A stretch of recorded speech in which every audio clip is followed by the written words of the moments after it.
Hello, everyone. Thank you for joining us. On behalf of the Environmental Finance Center Network, I'd like to welcome you to today's webinar, Jumpstarting Long-Term Planning and Setting Financial Targets. My name is Tess Clark. I work here at the Syracuse University Environmental Finance Center. Before we get started, there are a few things to keep in mind. During today's session, everyone will be kept on mute to ensure audio quality. We love getting questions, so if you have a question, just type it into the GoToWebinar question dialog box anytime throughout the session. We will be saving all the questions until the end of the presentation, and we'll be having a facilitated Q&A. We will post a video of this webinar and the slides on our website. You can reach that website at www.efcnetwork.org. It should be up and running for you within 2 weeks or less. This webinar has not been submitted to licensing agencies for pre-approval of continuing education credits. However, we will provide a certificate of attendance for your personal records. You will need to check with your licensing agency directly if you are interested in receiving educational credit. You must attend the entire 60-minute session by logging into GoToWebinar with your unique registration link in order to receive a certificate. And we will email you the certificate within 30 days of the webinar date, and you should be able to use this document for any of your other purposes. And now for a little bit about us. The EFCN provides training and technical assistance to small public water systems in all 50 states and 5 territories to help local water systems achieve and maintain compliance with the Safe Drinking Water Act. We have a national network with centers in most regions, as you can see here. Some of these may be familiar to you. If not, feel free to reach out and we can let you know who is working in your region. And here you can see the areas of expertise that the EFCN focuses on. We provide workshops, trainings, and direct technical assistance on a variety of topics here. So things like rate setting, water loss reduction, workforce development, and also things like you'll hear about today, long-term planning and setting financial targets. We also have a small systems blog. Our blog posts feature lessons learned from our trainings and technical assistance, descriptions of available tools, and small system success stories. You will have the opportunity to subscribe to this blog at the end of the webinar. And one last EFCN resource that I want to point out before we really get going is our online funding sources map. This is a tool that can help you find the major sources of funding for drinking water infrastructure projects for each state and territory. Here's how you access those tables. On the EFCN homepage, go to the Resources tab and then click Funding Sources by State. This will take you to a map of the country. If you click on the state that you're interested in, you will find a PDF table of the relevant funding sources for drinking water infrastructure for that state. The table looks like the image on the left of the slide. For each funding program, it includes the name, a short description, and some contact information for a person that you can reach out to. And before I get the presentation turned over to our expert for today, I have 2 quick polling questions for you. These help everyone joining us today get a sense of who is here virtually. So without further ado, I'm just going to launch this first poll. So what kind of water or sewer utility do you operate?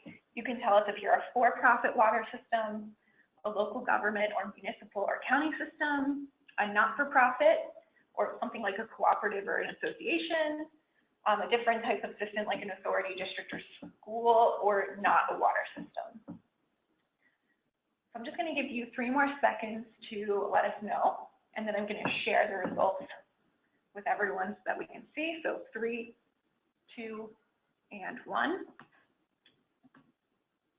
And here are the results. So we have 11% are other water systems.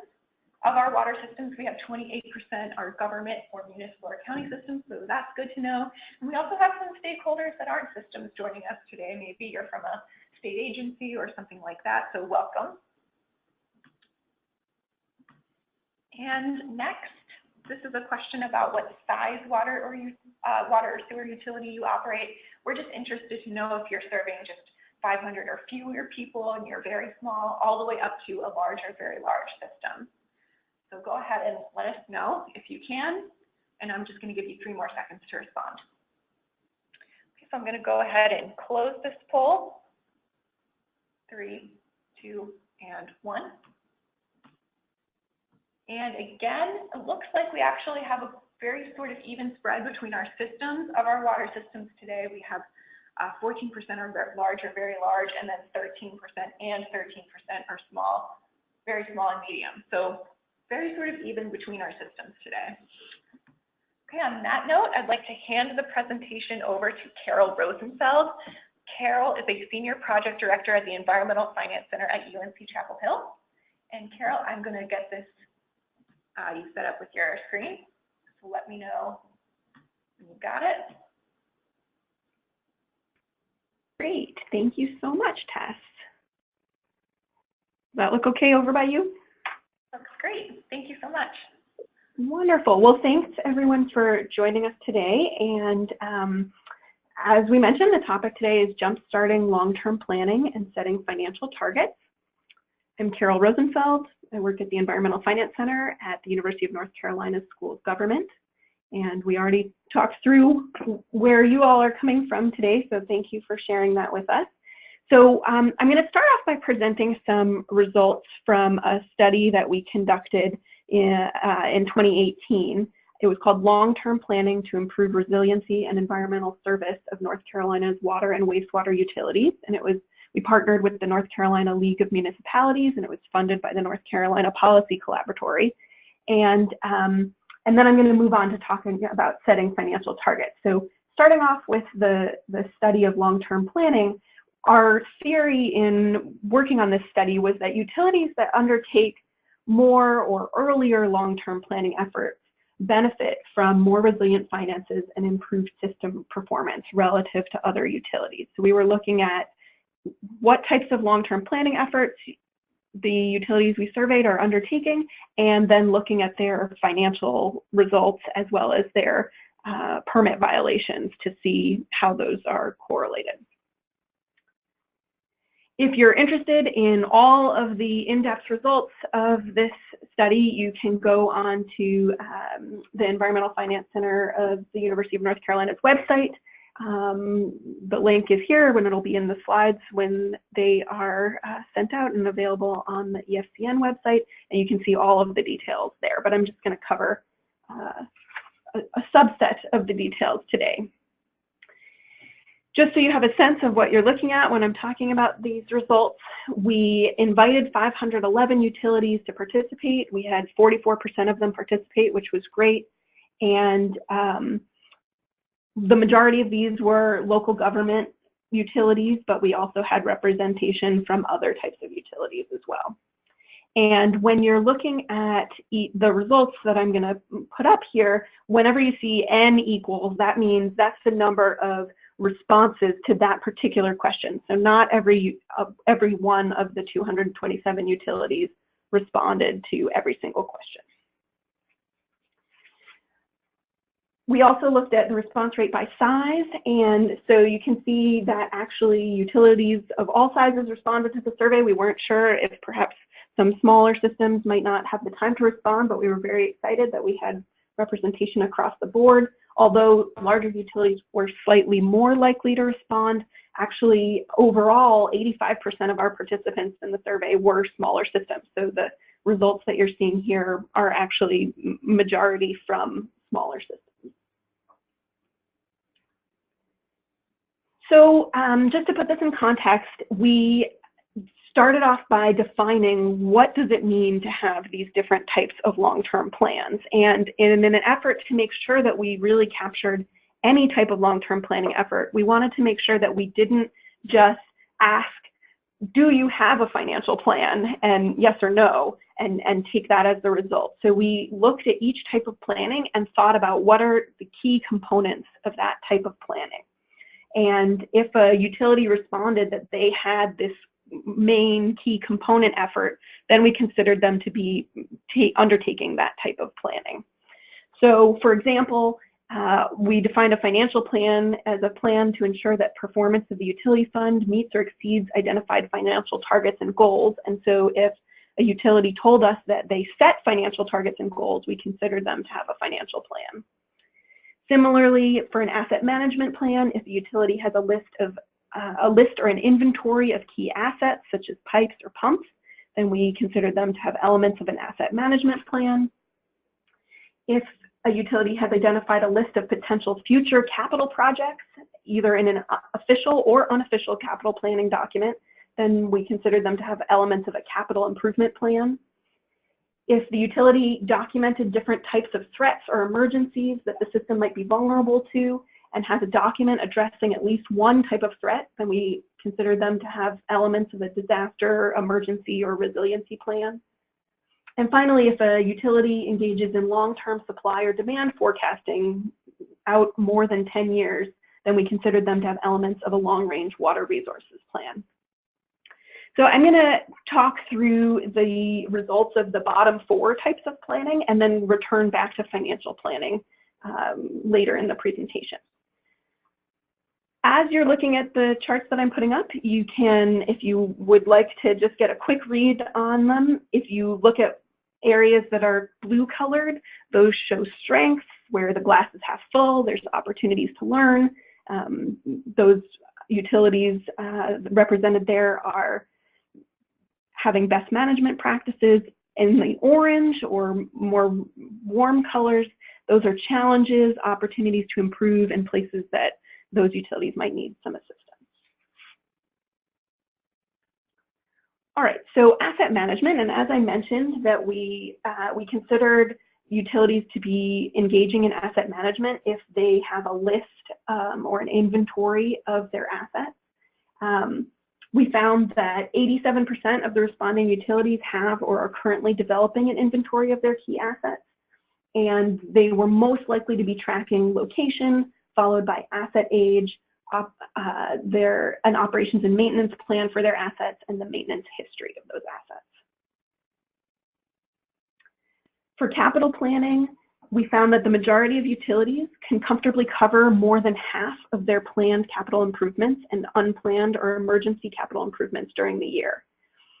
And 51% of responding utilities have a capital reserve fund. So on the one hand, that's great news that we found that so many utilities can cover more than half of their capital improvements. On the other hand, they're not saying that they can cover all of their capital expenses. Only 24% of utilities told us that, and so there's definitely some room for improvement there. Also on the capital planning front, most of the responding utilities have a list of potential future capital projects, and the majority of these lists included detailed information such as cost estimates, priority rank, how the projects will be funded, and or a timeline of when the projects will start.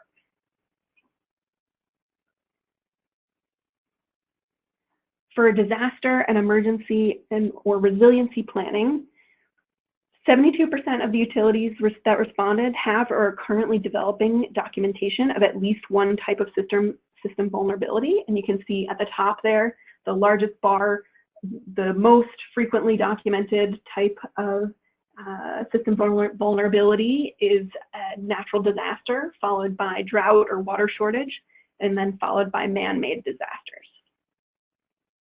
So, and again, we considered utilities to be undertaking disaster, emergency, or resiliency planning if they had taken the time to document threats to their system and given it some thought. On long-range water and wastewater resources planning, about half of all of the utilities surveyed engaged in long-term supply or demand forecasting, and those forecasts went out 10 to 20 years for half of the utilities. Again, this is great news that so many utilities are engaging in this practice. On the other hand, that they told us that 40% of the utilities responding don't engage in long-term supply or demand forecasting. So again, some room for growth. The forecasting that utilities are undertaking, they told us that they're considering population growth, as well as demand growth and customer and territory or land use characteristics when completing long-range water and wastewater resources planning. We were also curious to see how frequently are utilities updating these plans. So the top bar here represents financial planning, and so if you just focus on, We were also curious to see if utilities are integrating their long-term planning with other local planning that's going on, such as by other government units. And so sometimes we found utilities are playing a role in broader planning efforts, and that was about 28% of our respondents, but were involved significantly. 34% were sometimes consulted, but in other cases, the utility was not consulted. And so there's a lot of opportunity there to, even if you are nervous about starting your own long-term planning process, the very least is find out what is happening with long-term planning in your community and where you might plug in. So, and we did ask a little bit about rates in the survey as well, and I'll just cover that really briefly because I know that's often of interest to people. So of the utilities who reported a need to raise rates, 66% approved a rate increase greater than or equal to the amount recommended in the rates review. And so we were very impressed that utilities are going to their governing boards and asking for rate increases, and those boards are approving that what they requested. And not just that, sometimes they're approving a rate increase greater than what was requested. So the most frequently used way to project future rates was through internal staff analysis, and the majority of utilities told us that they're reviewing their rates annually. And finally, on current revenues, nearly half of the utilities anticipate generating enough revenue for some capital needs. This is similar to what we saw in the capital planning slide.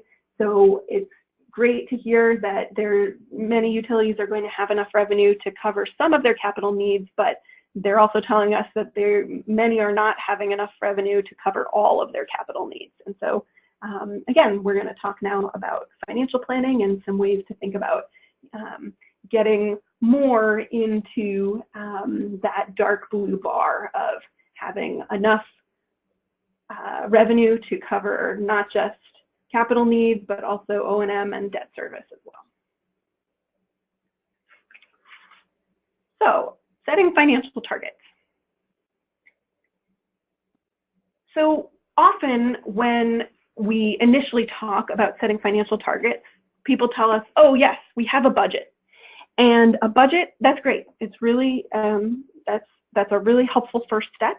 But in the case of setting financial targets, that's not really enough.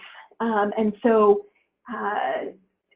it's good to have goals about what revenues you're anticipating or aiming for, some projection of what you expect expenses to be, and certainly monitoring month after month to try to match your actual expenses or revenues to see if they're coming in to around the numbers that you adopted in the budget, and calculating the difference and adjusting. That's great.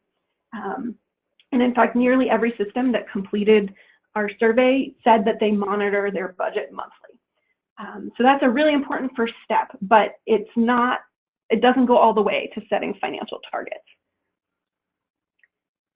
Another way that people often think about, start by thinking about financial targets is they think about their audited financial statements and looking at annual financial statements and monitoring key financial benchmarks such as operating ratio or debt service coverage ratio. And again, that's a really wonderful practice. That's a great thing to do. But we're talking about something even a little different than that and being a little more proactive than just monitoring what happened against what you were expecting or hoping would happen. So financial policies are guidelines for an organization's financial, operational, and strategic decision making. And when we talk about these guidelines, we're saying that they establish parameters under which the organization will operate. So meaning if A happens, then as an organization, we're going to do B. And again, that's where this proactive idea comes in, beyond just comparing with a budget and saying after the fact, here's what's happening. It's saying if we see this happening, we're going to take these steps to move things in a different direction or continue to move in the same direction. But again, just being proactive. So financial policies are often focused on the financial stability and health of the utility. And the Government Finance Officers Association recommends that local governments adopt and use financial policies. And for the remainder of our conversation today, we're focused on a subset of policies that are about establishing, as I mentioned, proactive goals for financial stability that are beyond the budget, specific relationships between revenues and expenses, what to do with cash, how to pay off debt, what kind of risk your system is willing to take, and changing course as you measure your system against those targets.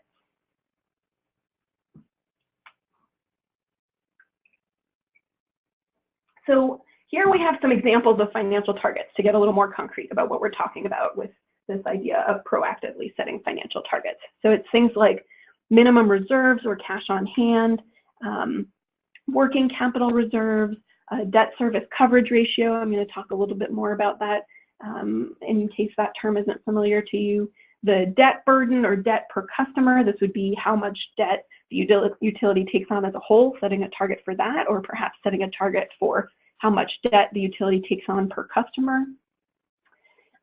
Setting targets for cash financing of capital projects, how much of a given capital project is going to be covered in cash versus debt. You can also set targets about the affordability of your rates. And finally, you can set a target about a credit rating if you say, okay, we want to have a AAA credit rating, and then working backwards to think about what needs to be true in order to maintain or to achieve that credit rating. And we anticipate that no two utilities would have exactly the same financial targets. Yes, there are kind of thresholds where we say, yes, a financially healthy utility has a debt service coverage ratio of greater than 1 or 1. But there's no, beyond that, each utility is different, and is depending on your individual priorities, you're going to set different financial targets and customize those targets to your own needs and to your board and staff priorities. So I want to take a pause here and just get a sense of, for the utilities that we have on the line today, does your utility set financial targets? So pull up that poll. And so take a look. Your options are, no, we don't set financial targets. We have informal targets that we aim for. We have specific formal targets.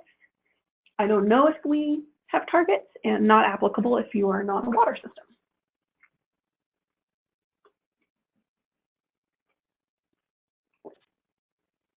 Great, and so we have about 75% of folks have responded. I'm going to close the poll and we'll show the results.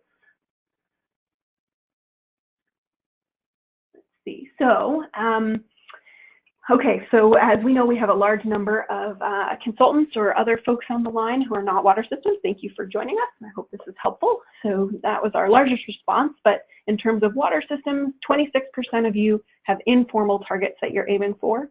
20% have specific formal targets. 6% said, no, we don't have targets, and 3% said, I don't know. So I'm glad to see that at the very least, most of you know whether or not you have targets. That's a really great start. And for the 26% of you that have informal targets, hopefully there might be something that I'm presenting today where you can think about your informal targets and whether there's anything you want to adjust or any different types of targets that you want to add in there. All right.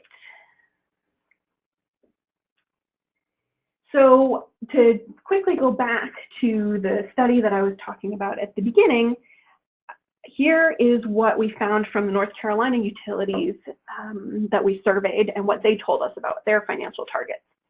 So 40% of our respondents told us that they have financial targets and goals approved by the governing body, and 3% said that they set targets and goals, but they don't know if they're approved by the governing body. And 19% said that they set financial targets and goals, but they're not approved by the governing body. So overall, 62% are setting financial targets and goals, which we were really happy to hear. For the 31% who are not setting financial targets and goals, we felt like this was an opportunity to provide some education and provide options for how to do it in a way that's not onerous, particularly for smaller systems that might not have the personnel capacity to undertake a really arduous planning process. So we expected that larger systems tend to think about financial policies and maybe adopt them faster. But given that so many of our respondents, 85%, are small systems for this research, we can see that even small systems can still set good targets and measure themselves against those targets. We also asked a question about financial self-assessment, and we were wondering how do the utilities we were surveying assess their financial performance? And we asked them to select all that apply. So we found that the majority of utilities are monitoring their finances against benchmarks or specific targets, highlighted in yellow here, so 57%. And many are also comparing their financial performance to long-term trends. Some are looking at their performance versus peer utilities, and fewer are focusing on credit rating agency scoring criteria. And that's kind of in line with what we expected.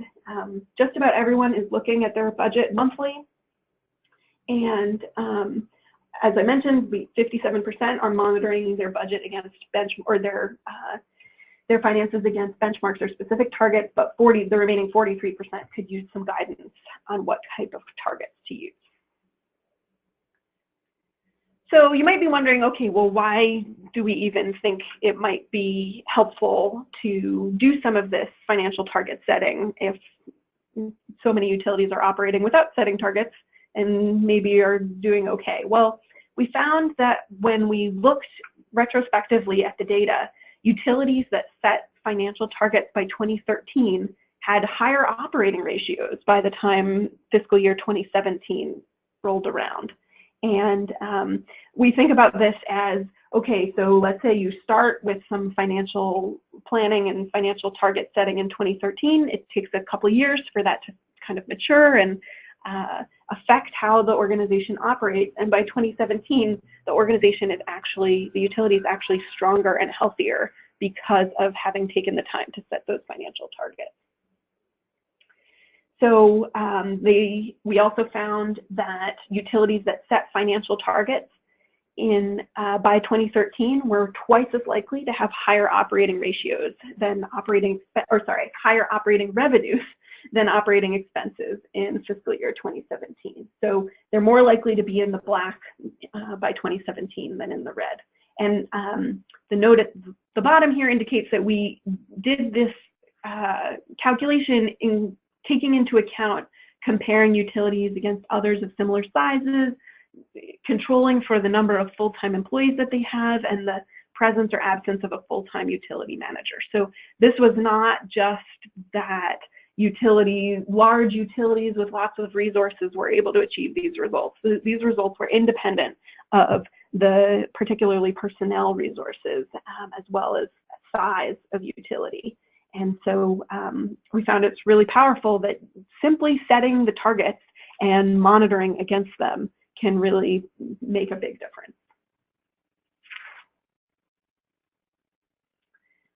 All right, so for those of you that told us that you set targets earlier, we're curious to know a little bit more about what they are. So take a look at the poll. We're just giving a few basic options here, whether you set a minimum reserve balance, if you have a debt service coverage ratio target, a debt burden target, or some other type of target. And again, if you're not a water system, please select we don't set targets.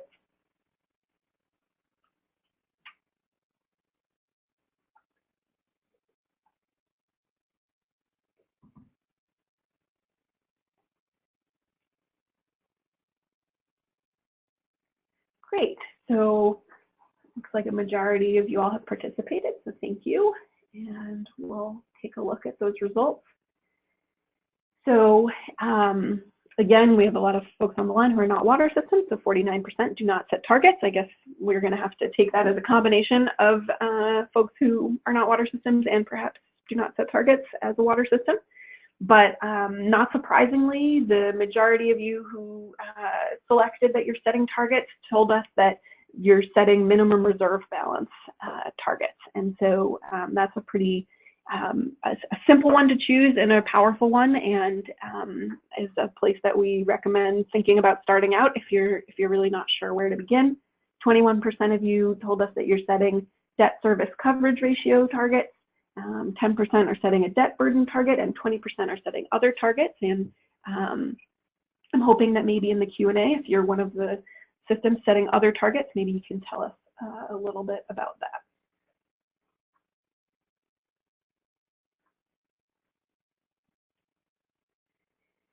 So if you would like to learn 230-something additional pages of information about setting financial strategies, you can take a look at our report on defining a resilient business model for water utilities. It includes a chapter on financial strategies, chapter 4. It's available on the Environmental Finance Center at UNC's website, as well as on the Water Research Foundation's website. And all of the strategies and practices that I'm talking about for revenue resiliency, it covers a lot of different strategies and practices for revenue resiliency, and all of the strategies that I'm going to talk about now about setting targets are also covered in that particular chapter. So there is a pretty wide variety of approaches to setting financial targets, starting with formal versus informal. So many of you in responding to the poll told us that you have informal targets, and I think this is just what the words imply. It's the difference between a target to aim for and one that your board is going to look for you to definitively hit. Similarly, you can design your targets to focus on accountability, or you can design them to focus on flexibility. So do you is what's going to work best for your utility holding the system accountable to specific measures, or would it work better for you to have broader targets with the ability to monitor but not being held accountable to a specific numeric target? Different approaches can be in policy versus procedure. So procedure being something where if a particular situation presents itself, you follow the procedure, whereas a policy is you have options when you're presented with a particular situation and you're trying to achieve a particular outcome. In this little chart that we have at the bottom right-hand side of the slide here, I'm hoping it's not too hard to see, but this is taken from the Water Research Foundation report that I was mentioning earlier, and it shows on the y-axis debt service payments as a % of total operating revenue, and X is over time. And so for the utilities that were covered in this report, it shows that about 20 to 25% of their operating revenues went to debt service. So this is not debt service coverage ratio, but it's a similar measure looking at how much funding was put towards debt service. And again, every utility is unique, but it's helpful to know what other utilities are doing to get a sense of where you might choose to put your target. So, and finally, approaches to setting targets can be actionable versus philosophical. And actionable would be, we're going to take X, Y, and Z action to reach our target, whereas philosophical would be, in general, we want to achieve these overall goals for our system. And when the situation presents itself for us to figure out how to meet those overall goals, we're going to take a step back and think about how do we want to meet it in this individual case. But the real key here is that whatever your approach, it should be customized for your utility. Although it's useful to look at what other utilities are doing, and I encourage you to do that, please do not just wholesale adopt some other utility set of targets. That is not going to serve you well. They set their targets because they have certain stakeholders in mind and certain goals in mind, and take the time to reflect a little bit on what your stakeholders are looking for and what your goals are. So given that I'm saying don't just copy someone else's targets, where do you get started? So a pretty common beginning is with experienced staff, or it can also come from your governing board, but thinking about again, what are the goals that you're trying to achieve, and where have you been in the past, and what's feasible, and then also where would you like to be. Another place to look at is credit rating agencies' statistics and guidance documents and speaking with consultants. So the credit rating agencies provide information about the state of the industry on various metrics, and that can give you a sense of what to aim for, particularly if you have a credit rating target in mind, such as AA or AAA. And as I mentioned, you may also take the time to look at what your peers are doing, whether they're your geographic peers or systems that are have similar characteristics to yours, similar elevations, whether you're gravity-fed groundwater versus surface water, similar customer numbers. Take a look at what your peers are doing, but again, customize.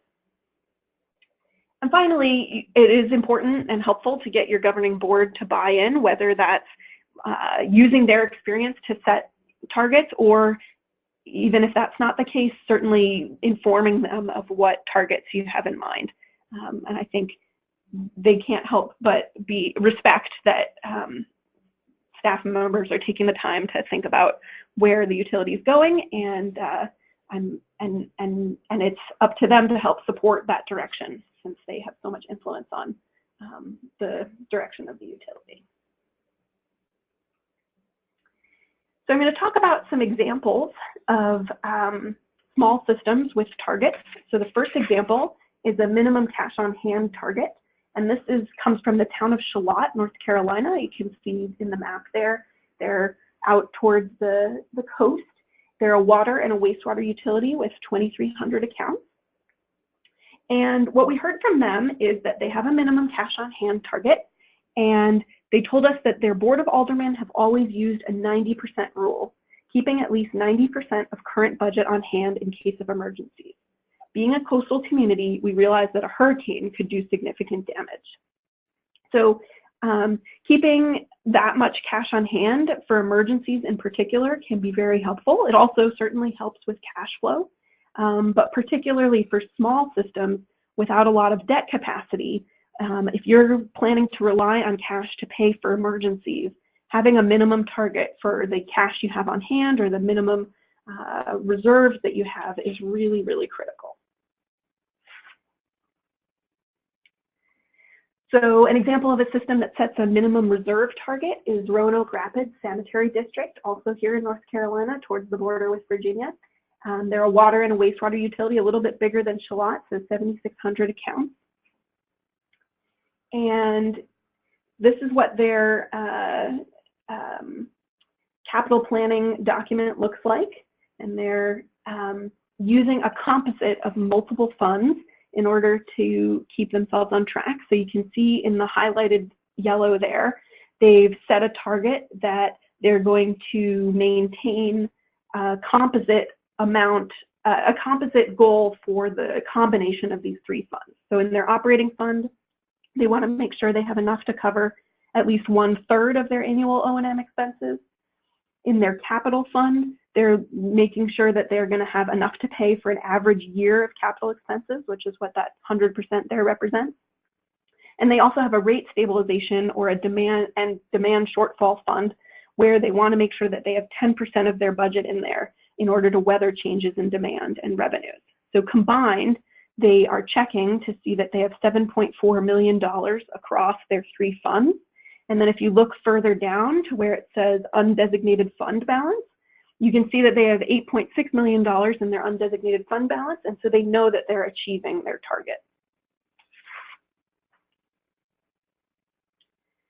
I mentioned debt service coverage ratio earlier, in case that's a term that's new to you. So debt service coverage ratio is a measure of the ability to pay debt service with the revenue that's left over after operating expenses. So mathematically, that looks like taking your operating revenues, subtracting your operating expenses, and dividing by your principal and interest payments on long-term debt. So usually we think a number along the lines of 1.2 or 1.25 is what we expect to see in bond covenants, and is also something that could be good to aim for even if that's not required in your bond covenants. But we also find that more ambitious utilities tend to set a higher target of 1.5 or 2. And these utilities that are setting this higher target are looking to create more stability, greater security, and they're more likely trying to get higher credit ratings. Often they're aiming for a AA or a AAA rating, and they know that the credit rating agencies are going to take a look at their debt service coverage ratio when they set the rating. Another type of target that I mentioned is cash financing of capital projects. So this is a target that says that as a system, we're going to spend no less than a certain percentage of our annual capital expenditures in cash, so that they're not funded through debt 100%. It's a minimum target, so 25 or 35 or 35% minimum of our capital expenditures are going to be cash. And it also allows a system to work backwards and determine if we're going to need this level of cash on hand to pay for our capital projects, what are the rates that we need to think about charging in order to meet that target. A version of this is also a more procedural type of target, which is what do you do when you have surplus revenue? So Arlington Water Utilities Department, for example, has a procedure that says that all unbudgeted revenue beyond 60 days of operations and maintenance expenses goes to investing in assets and is going to be used for capital expenditures that year. So you can see there's sort of different ways to think about setting the target. You can be aiming for a particular target that's going to show up in your financial statements, or you can have more of this procedural target that is going to tell you, okay, when we have this funding left over, here's what we're going to do with it. So I mentioned you can also look at credit rating agencies and what they are saying the organizations they're rating, what types of financial indicators those groups have. Credit rating agencies will report on what systems do, and that can help a system decide what targets to set. But the numbers that are needed to achieve, let's say, a AAA rating are not public. That's not public information. And so it's a little bit of a guessing game where you can think about what kind of credit ratings different organizations have, and then look at what their financial targets or what their financial indicators are. If this is a type of financial target that interests you, I encourage you to put your name down for some technical assistance from the Environmental Finance Center network. This is something that we can help you with, is kind of parsing through if your goal is a particular credit rating, what types of targets you might want to be setting. So it's also pretty important to include measurement as part of your target setting. So understandably so, once you set a target, if you're trying to figure out how you're doing against it, you're going to want some standardized way to be checking your progress towards that target. This happens to be the Town of Charlotte's dashboard of revenues, expenditures, cash and investments, and capital projects. They update theirs monthly. As you can see, it is originally in an Excel spreadsheet, so something like this can range from a very simple Excel spreadsheet where you check in, and once you have your financials for the month, you update it, to much more complex financial management systems that are programmed by consultants. But again, if you're just thinking about starting out, this doesn't have to be very complicated and fancy. Just get started with tracking and get started thinking about where you might set your target. It can also be helpful, you can see the pie chart at the bottom of that dashboard there. It can be helpful to have a visual way of sharing either amongst your staff, but also with your board, what your targets are and how you're performing against those targets. That can be helpful, but again, not necessary. If this isn't something that you have already, just get started small, and you can always progress towards more visual displays. So that is all that I have in terms of presentation material. I'm going to turn it back over to Tess for a few additional questions, but while she's doing that, please, if you have any questions that you'd like us to cover, please type them into the question box, and I'd be very happy to do my best to answer them. So, Tess? Great, thank you so much, Carol. The first question that we'd like to ask you, as part of our cooperative agreement with the EPA, we provide technical assistance.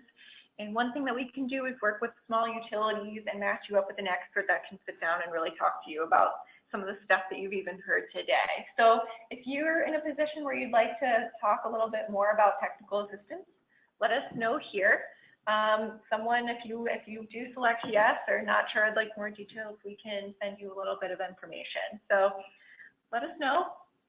I'm going to just give you 3 more seconds to put those responses in so we can move on to Q&A. I'm going to close this in 3, 2, and 1. I'm going to close this now.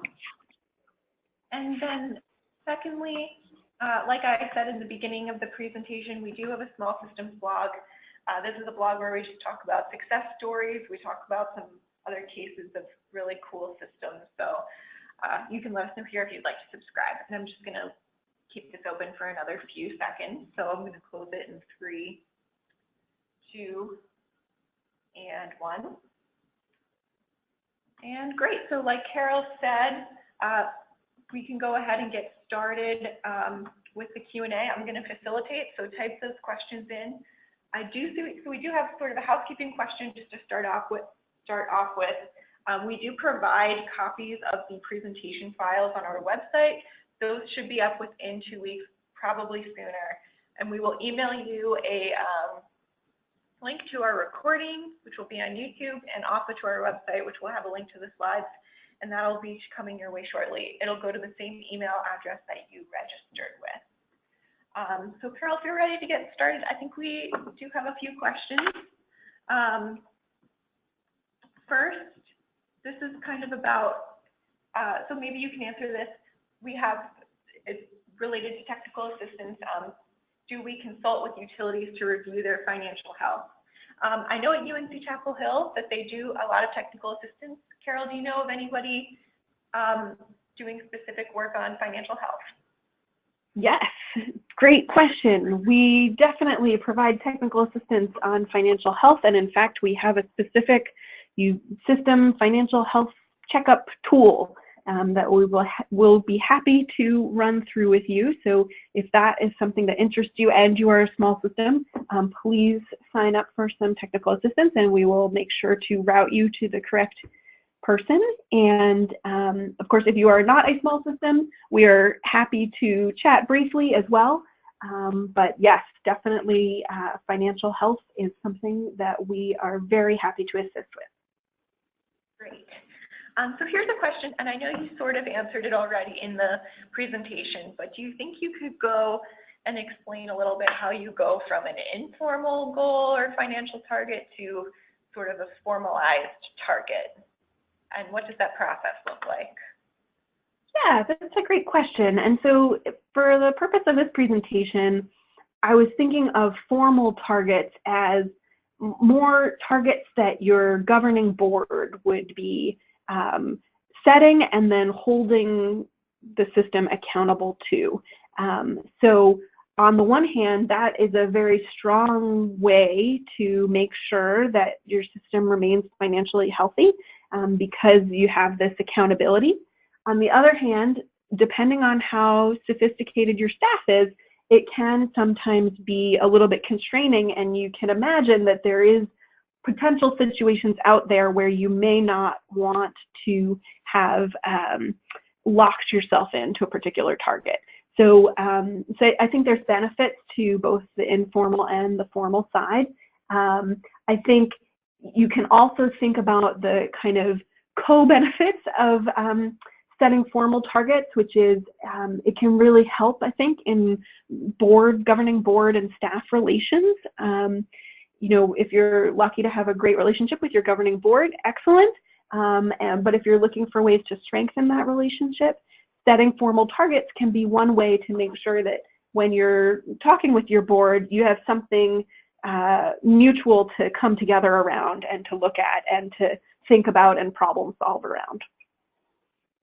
Great. And then a second question, this is maybe also something I think you mentioned in passing, but what are the more common targets and what is an easy financial target to start off with? Yeah, and maybe I'll just see if I can pull back the particular slide that I had. We can take a look at it. So this is some examples of different financial targets, and really, if you, as I mentioned, the best target is one that is customized for your system. So if you have something in mind that is not on this list, that's totally fine. But these are the types of targets that we have often heard systems are setting. So, and I'd say this kind of minimum reserves cash on hand target is a really probably the one that we hear about the most frequently. It is easy to measure. It is in some ways easy to affect. And so if you're looking for where to start out, I think that can be a good place to consider. Certainly debt service coverage ratio is also a really great place to consider starting, because certainly you're probably wanting to make sure that your debt service coverage ratio is at least 1 anyway.